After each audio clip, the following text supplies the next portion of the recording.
a saying, 5s and 25s, looking people in the eyes will save lives. The other saying goes, if you can hit them with a stone, then stay off your phone. Now, what do I mean by that? Well, when we talk about 5s and 25s, as you see in the diagram here, we compare that to something called Cooper's color code. Now, Cooper was a former military guy, and basically he created this color codes where if you're in the white, you're at home. Like if you're in a white state of being, you're at home, relaxed, unaware of your surroundings, unwinding. If you're in the yellow, you're aware of your surroundings. Orange is alerted, and then red is engaging. And by engaging, we mean in a self-defensive type of manner. So when you look at the diagram here to the woman on the left, you'll see that the 25s are in a pretty light yellow, and 25s represents 25 meters or about 75 feet.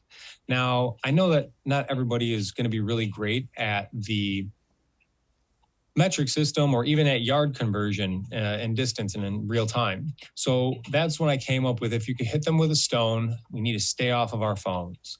And by stone, I mean, if you could take a stone that's about the size of your hand, and if you could throw that stone wherever it happens to land, that's what we call our safety threshold.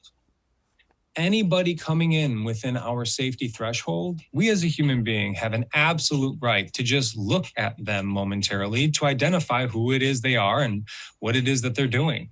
In America, we could look at people for approximately 1.28 seconds before things start to get a little awkward. But what I myself have personally noticed and realized over the last few years and conducting all sorts of social science experiments is that most people are pretty good. And if you look at people and they look back at you, which most of the time they don't, and we'll talk about that here in a moment, but when you look at somebody and they look back up at you, and if you just give them a smile and a nod, most of the time they smile and nod back. It's actually pretty nice. I think that we believe we're more divisive than we are here in the United States. I think that we have a lot more in common with one another than what we're made to believe. And so 5s and 25s, looking people in the eyes can save your life.